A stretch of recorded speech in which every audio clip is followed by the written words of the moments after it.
राहत इंदौरी जी लिखते हैं कि काम सब गैर जरूरी है जो सब करते हैं, काम सब गैर जरूरी है जो सब करते हैं, आप कुछ नहीं करते बस गजब करते हैं। बड़े इन्हीं शब्दों के साथ बड़े ही सादर और विनम्र भाव से आमंत्रित करता हूं राजेश मिश्र प्रयास जी को। इस हिंदुस्तान की धरती ने क्या क्या झेला है। इस हिंदुस्तान की धरती ने 600 वर्ष मुगलों की गुलामी झेली है। इस हिंदुस्तान की धरती ने 200 साल अंग्रेजों की गुलामी झेली है। और बरेली कॉलेज के एक प्रोफेसर लिखते हैं कि गांधी उद्यान में एक बरगद का पेड़ है जी। उस बरगद के पेड़ पर 200 क्रांतिकारी टांग दिए थे। उस बरगद के पेड़ की डंगी फट जाती है और उन क्रांतियों के साथ साथ वहां जो सिपाही होते हैं वो भी मर जाते हैं। वो भी हमारे हिंदुस्तान की धरती ने झेला है। बहुत बढ़िया। आइए मैं पवित्र पावन मंच को प्रणाम करता हूं। संगीत कलावाणी मातृत्व आध्यात्मिकता विद्या गान विवेक बोध यत्र तंत्र मंत्र ग्रंथ व वाणी की अधिष्ठात्री देवी, साहित्य की अधिष्ठात्री देवी मां शारदे के चरणों में प्रणाम करता हूं, नमन करता हूं, वंदन करता हूं, अभिनंदन करता हूं। और ये गुजारिश करता हूं कि कहते हैं कि देवों की या देवी की जब कृपा नहीं होती तो मुंह से एक शब्द भी नहीं बोल सकते कि मां शारदे मुझे वो ताकत दे जिसे आप सभी के बीच कुछ शब्द कहने का मुझे हौसला प्रदान हो। मैं 4 पंक्तियां आप सभी के सम्मान में पढ़ता हूं। स्वागत है। पूरे मंच के सम्मान में पढ़ता हूं। सामने बैठे समृद्ध विद्वान मूर्धन्य विद्वानों और आप सभी सम्मानित श्रोताओं की उपस्थिति को पढ़ता हूं कि शब्द कहूं या गान करूं या छंद रचूं मैं खुशियों पर। वाह। कि शब्द कहूं या गान करूं या छंद रचूं मैं खुशियों पर, सदा आपका यश फैले सम्मान रहे सुर्खियों पर। और इस भारत की संस्कृति को सदा आपने सींचा है और एक एक पल साथ आपका मेरे लिए बगीचा है। एक एक पल साथ आपका मेरे लिए बगीचा है। मैं 4 पंक्तियां और पढ़ता हूं कि नमन लिख दूं या दिल लिख दूं वतन की शान लिख दूं मैं। वाह। कि नमन लिख दूं या दिल लिख दूं वतन की शान लिख दूं मैं, आचरण सभ्यता लिख दूं सभी का मान लिख दूं मैं। और नहीं है दाग दामन पर उठा सकता नहीं उंगली, और पढ़ूं जो आपका साहित्य तो हिंदुस्तान लिख दूं मैं। बहुत बढ़िया। पढ़ूं जो आपका साहित्य हिंदुस्तान लिख दूं मैं। बहुत अच्छे। कि अटल विश्वास सा सहचर कोई अभिराम आ जाता, अटल विश्वास सा सहचर कोई अभिराम आ जाता, और फिजाओं में हमारा भी कहीं पर नाम आ जाता, और स्वयं कुर्बान होकर भी वचन जिंदा रखा जिसने, हमारा भी लहू कुछ तो वतन के काम आ जाता। बहुत अच्छे। हमारा भी लहू कुछ तो वचन के काम आ जाता। कि उगेंगे काव्य के अंकुर तो हर अरमान बोलेगा, उगेंगे काव्य के अंकुर तो हर अरमान बोलेगा। वाह। कभी साहित्य बस देश के जयगान बोलेगा, और विश्व में कीर्ति या सम्मान पाया है तिरंगे ने, मेरी हर सांस की धड़कन से हिंदुस्तान बोलेगा। बहुत बढ़िया। मेरी हर सांस की धड़कन से हिंदुस्तान बोलेगा।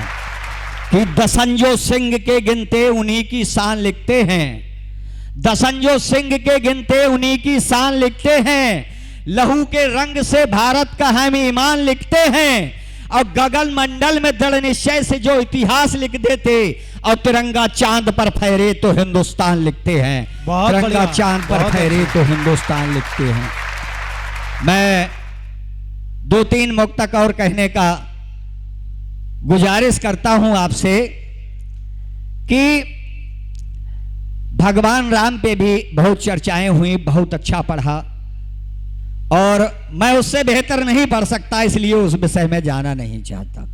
मैं उस परिवेश में 2-4 मुक्तक पढ़ना चाहता हूं जिसको हम रोज जीते हैं। स्वागत है। कि एक माता के जने वो लड़ रहे हैं मेड़ पर।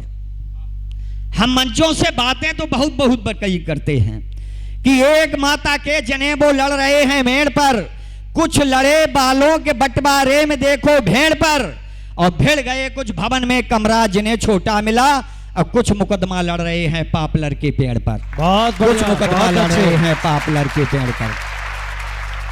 कि संबंधों में अनुबंध नहीं, यदि बाड़ी में अनुबंध नहीं, संबंध कहां से लाओगे, यदि वाणी में अनुबंध नहीं शब्द कहां से लाओगे, यदि व्याकरण का भान नहीं तो छंद कहां से लाओगे, यदि लड़ते रहे बारातों में तुम टिक्की और पकौड़ों पर, यदि बिखर गए रिश्ते नाते संबंध कहां से लाओगे। बहुत बढ़िया, यदि बिखर बहुत गए रिश्ते नाते संबंध कहां से लाओगे।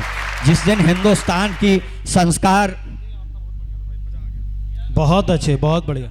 कि त्याग तपस्या सदाचार का पाठ नहीं अब दिख रहा है, त्याग तपस्या सदाचार का पाठ नहीं अब दिख रहा है। यदि हकीकत कह दूं तो आप सभी का आशीर्वाद चाहता हूं कि त्याग तपस्या सदाचार का पाठ नहीं अब दिख रहा है। चोर उचक्का व्यभिचारी भी राजनीति को सीख रहा है और निर्धन ना दे पाए रिश्वत उसे सिपाही पीट रहा है और भरी भीड़ में जेब कतरबा जेब बचा लो चीख रहा है। भरी भीड़ में जेब कतरबा जेब बचा लो चीख रहा है कि स्वर्गवास हो गया सत्य का झूठ का हल्ला बोल रहा है, कि स्वर्गवास हो गया सत्य का झूठ का हल्ला बोल रहा है और पापा जी अब डेढ़ हो गए घर का लल्ला बोल रहा है। जबरदस्ती है। हिंदुस्तान की ये सभ्यता है कि विवेकानंद जी जब पहले हिंदुस्तान से अमेरिका के लिए जाते हैं तो वहां एक अंग्रेज उनसे कहता है हेलो, तो विवेकानंद जी कहते हैं नमस्कार। उस अंग्रेज की समझ में आता है कि विवेकानंद के समझ में लगता है अंग्रेजी नहीं आई, तो वो विवेकानंद जी से दोबारा नमस्ते करता है। विवेकानंद जी कहते हैं thank you, how are you, I am quite well. मैं अंग्रेजी का छात्र नहीं हूं, बोल इसलिए देता हूं ताकि आपको भ्रम रहे कभी पढ़ा लिखा है। जब उन्होंने ये बात कही अंग्रेज चक्कर में पड़ गया कि मैं जब अंग्रेजी में बात कर रहा था तो विवेकानंद जी इंग्लिश में हिंदी में बात कर रहे थे, जब मैं हिंदी में बात कर रहा था तो विवेकानंद जी अंग्रेजी में बात कर रहे हैं। तो विवेकानंद जी से उसने पूछा, विवेकानंद जी ने जवाब दिया, अगर मेरी टिप्पणी आप तक पहुंचे तो आशीर्वाद चाहता हूं। जब विवेकानंद जी ने उनसे पूछा तो विवेकानंद ने कहा कि अंग्रेजी तुम्हारी मां है और हिंदी मेरी मां है। जब तुम अपनी मां का सम्मान कर रहे थे तो मेरा कर्तव्य था मैं अपनी मां का सम्मान करूं। बहुत बढ़िया। जब आप अपनी मां का सम्मान कर रहे थे तो मेरा कर्तव्य था मैं अपनी मां पर सम्मान करूं। जब आप मेरी मां का सम्मान कर रहे हैं तो मेरा कर्तव्य बनता है मैं आपकी मां का सम्मान करूं। बहुत अच्छा। ऐसी रही है भारतीय संस्कृति की विशेषता कि तब पढ़ता हूं कि त्याग तपस्या सदाचार का पाठ नहीं अब दिख रहा है। स्वर्गवास हो गया सत्य का झूठ का हल्ला बोल रहा है। पापा जी अब डेढ़ हो गए घर का लल्ला बोल रहा है और दाम बढ़ गए सिलेंडरों के गैस का खल्ला बोल रहा है और कोटेदार भी राशन का अब कम कम गल्ला तोल रहा है। कोटेदार भी राशन का अब कम कम गल्ला तोल रहा है। अभी मेरे क्षेत्र में बाढ़ आई, आपके यहां भी बाढ़ आई होगी। उस बड़ी नहीं आई होगी क्योंकि मेरे क्षेत्र में एक नदी है और आदरणीय हेमा पांडे जी बैठी हैं, हमारे देश के एक बड़े नेता हैं। वो जब कहीं जाते हैं तो कोई ना कोई जुड़ाव कर देते हैं हर किसी शहर से। आज मैं एक जुड़ाव करता हूं, यदि मेरी टिप्पणी सही लगे तो आपका आशीर्वाद चाहता हूं जी। आप लखनऊ शहर नवाबों की नगरी में निवास करती हैं और लखनऊ अदब का शहर कहा जाता है जी। लेकिन हर शहर की खूबसूरती उस शहर में बहती नदी होती है और वो जो नदी वहां बहती है उसका उद्गम स्थल हमारे पीलीभीत से निकलता है जिसका नाम है गोमती। और उस गोमती उद्गम स्थल पर आदरणीय भैया पातीराम ने पहली परंपरा डाली थी। अगर सबसे पहला कार्यक्रम वो गोमती उद्गम स्थल पर हुआ तो वो आदरणीय पातीराम ने कराया। तब मैं 4 पंक्तियां पढ़ता हूं जी। स्वागत है। कि मैंने जो देखा, मेरे गांव में गौशाला बनी हुई है लेकिन गायें मर गई साहब। वहां से एक कहते हैं जब विसंगति पैदा होती है तो व्यंग खड़ा होता है। मैंने लिखा तो गीत है लेकिन उसमें आप व्यंग देखना, अगर हकीकत कह दी हो तो आप सभी का आशीर्वाद चाहता हूं कि बिन पानी के फसलें सूखी कभी बिन पानी के सूख वाह। जाती हैं। लेकिन मैंने लिखा वर्तमान में कि इस पानी से फसलें सूखी, कि इस पानी से फसलें सूखी वाह और गैया घूम रही हैं भूखी। कागजात में अंकित दिखता खल भूसा सामान है, और जानवरों का चारा खाए वो तो बेईमान है। वाह जानवरों का चारा खाए वो तो बेईमान है। क्या क्या घटित होता है पांडे जी कि कागज में कोटा पूरा है चलती हुई व्यवस्था का। वाह संकट गैया बछड़ों पर है उनकी स्वयं अवस्था का। बड़े गर्व से और बड़ी निडरता से इस मंच से कह रहा हूं, अगर गौशालाओं की जांच करा दी जाए तो गौशालाओं में लिप्त 80% कर्मचारी जेल चले जाएंगे। कि कागज में कोटा पूरा है चलती हुई व्यवस्था का, संकट गैया बछड़ों पर है उनकी स्वयं अवस्था का।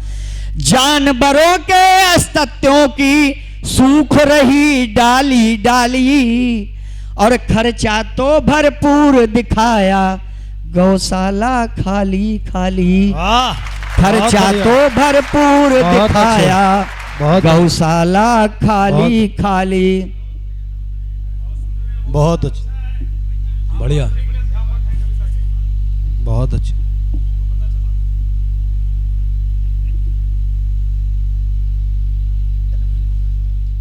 कि खर्चा तो भरपूर दिखाया गौशाला खाली खाली। कि गैया कैसे रपट लिखाए अब आफत में जान है, जानवरों का चारा खाए वो तो बेईमान है। एक गौशाला में से कुछ दूर पड़ती है, मैंने उसका जब हाल देखा कि रोगग्रस्त हैं सभी लवारे। शेर के बच्चे को शावक कहा जाता है,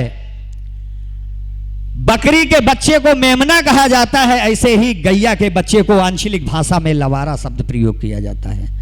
कि रोगग्रस्त हैं सभी लवारे, सभी लवारे भूखे हैं, बनावटी दिर्बित हृदय वाले अंदर से रूखे हैं।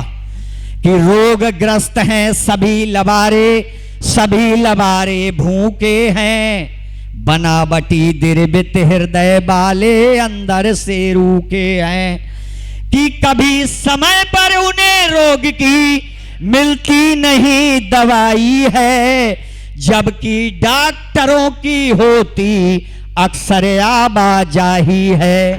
जबकि डॉक्टरों की होती अक्सर आवाजाही है।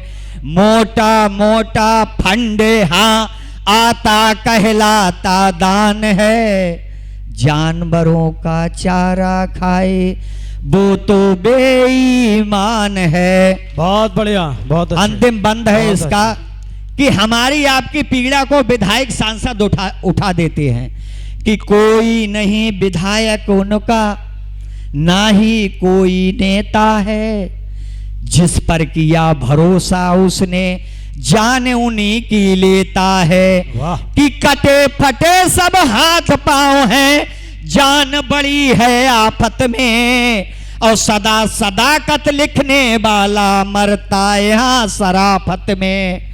सदा सदाकत लिखने वाला मरता यहाँ शराफत में। जिसको समझ रहे हम गुलशन दिखा वहां वीरान है। जानवरों का चारा खाए वो तो बेईमान है। बहुत बढ़िया, बहुत अच्छे। और अंत में 4 पंक्तियां कह के मैं अपनी बाड़ी को विराम देता हूं कि जो है खुद गर्ज दूजे की नहीं पीड़ा समझते हैं। वाह। जो है खुद गर्ज दूजे की नहीं पीड़ा समझते हैं, जो खुद को शेर और हर शख्स को कीड़ा समझते हैं। किसी को हम कभी भी जानकर अपमान ना लिखते, हम अपनी लेखनी को सार दे बीड़ा समझते हैं। एक बार पुनः सबके अभिनंदन वंदन करते हुए अपनी बाड़ी को विराम देता हूं। जय हिंद, जय भारत।